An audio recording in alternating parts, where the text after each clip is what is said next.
नमस्कार। द देसी अड्डा पर आपका स्वागत है। मैं हूं राकेश तिवारी। देखिए, जिसकी आशंका थी वही हुआ। सिवान में जन विश्वास यात्रा के दौरान पहुंचे तेजस्वी यादव की सभा से हिना साहब ने दूरी बना ली। हिना साहब ने क्या दूरी बनाई, उनके कार्यकर्ता भी इस कार्यक्रम से दूरी बना लिए, जिसका नतीजा ये हुआ कि सिवान में जो जन विश्वास यात्रा की रैली थी वो थोड़ी फीकी हो गई। ऐसा देखा गया है कि सिवान में जब भी कोई कार्यक्रम होता है तो लाखों लाख की संख्या में यहां लोग पहुंचते थे। आज भी पहुंचे थे। ऐसा नहीं था कि कार्यक्रम में कोई पहुंचा ही नहीं था।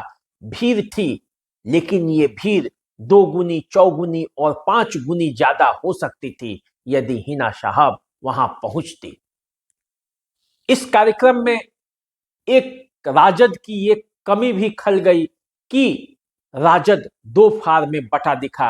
राजद के कई बड़े नेता इस कार्यक्रम से दूरी बना ली। हालांकि जितने विधायक थे सब पहुंचे थे कार्यक्रम में, राजद के पदाधिकारियों की भी उपस्थिति थी, लेकिन जो शहाबुद्दीन के समर्थक राजद कार्यकर्ता थे उन्होंने अपनी दूरी बना ली।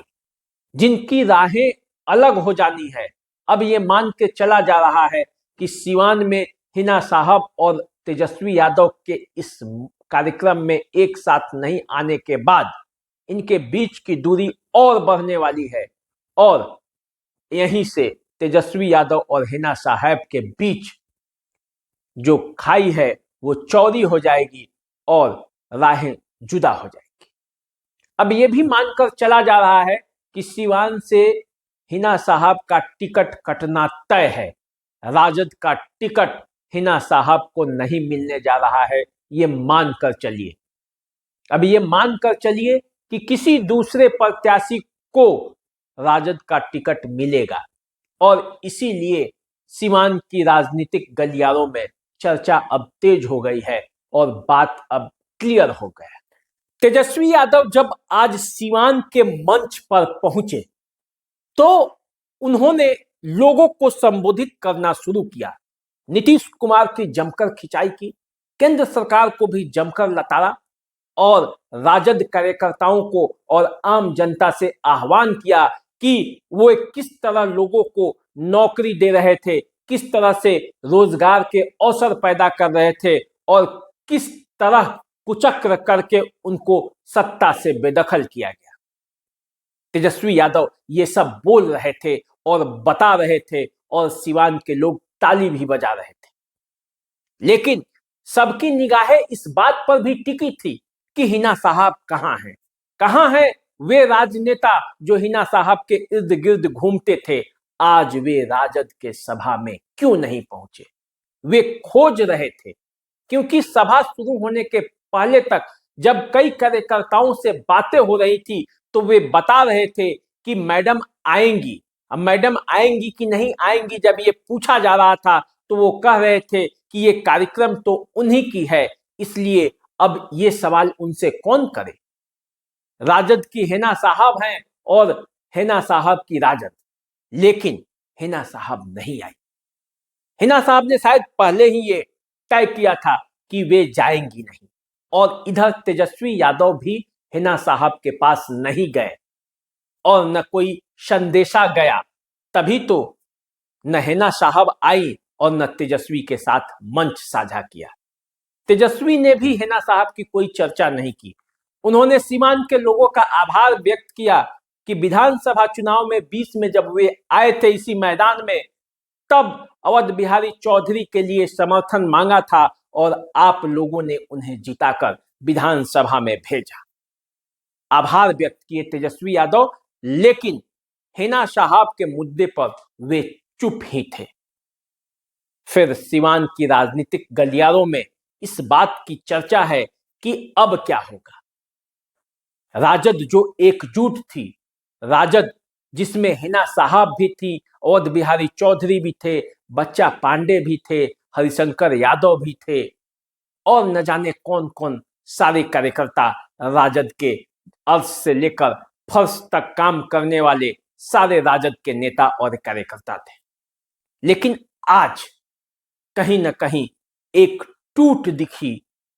राजद के इस कार्यक्रम में राजद के कई नेता गायब थे। तो अब आगे क्या होगा? राजद क्या यहां से एक एक कर राजद के नेता टूटेंगे या उन्हें तोड़ने का प्रयास होगा? ये भी अब आगे देखने को मिलेगा। राजद जो कार्यकर्ताओं की पार्टी मानी जाती थी, आज सीवान में इतनी बेबस और लाचार क्यों है, क्यों दो धारे में बट गई, ये सब आप लोग जानते हैं। लेकिन आज के कार्यक्रम में जो एक सबसे खास बात दिखी वो ये थी कि जिस सीवान में कभी माले के कार्यकर्ता, राजद के कार्यकर्ता एक दूसरे के दुश्मन हुआ करते थे, वे दोनों आज साथ थे। जितना हरा झंडी दिखाई देता था, उससे कम जो आज लाल झंडा भी नहीं दिखा। लाल झंडा और हरा झंडा दोनों सीवान के आज मैदान में डटे थे। नहीं कोई था तो वो हिना साहब। साहबुद्दीन के परिवार से इस कार्यक्रम में न कोई लोग था, न साहबुद्दीन के कार्यकर्ता थे। साहबुद्दीन के मानने वाले साहबवादी आज इस कार्यक्रम से गायब थे, पूरी तरह से गायब थे। अब आगे क्या होगा? आगे तेजस्वी यादव का जन विश्वास यात्रा छपरा भी जाएगा, आगे भी बढ़ेगा। लेकिन सीवान में एक ब्रेक इसको मान के चलिए। जितना सफल 20 तारीख से जो कार्यक्रम चला, चलते चलते गोपालगंज के बाद सीवान में प्रवेश किया, तो जितना सफल ये अन्य जगह रहा, उसमें कोई खाई नहीं दिखी। राजद के कार्यकर्ता एक दूसरे से एकजुट थे, न कोई गुटबंदी दिखी, न कोई मतभेद। सब नीतीश कुमार से धोखा खाए तेजस्वी के साथ खड़े थे और कंधे में कंधा लगाकर लोकसभा चुनाव और विधानसभा चुनाव में साथ चलने की बात कर रहे थे। लेकिन सीवान आते आते सीवान के राजद कार्यकर्ताओं के बीच एक खाई जरूर दिखी, और अब इस खाई को कैसे पाटना है, तेजस्वी यादव भी इस बात का गुनाभाग कर रहे होंगे। तो चलिए, राजनीति में और क्या होगा, आगे कैसे होगा, इस पर हम आपसे विस्तृत विश्लेषण करेंगे। पूरे आंकड़े को खंगालेंगे, देखेंगे कि आगे सीवान की राजनीति किस मोड़ पर जाने वाली है। थोड़ा सा आप इंतजार कीजिए। अगले वीडियो में जब मैं आऊंगा तो सीवान की राजनीति पर पूरी चर्चा करूंगा। नमस्कार।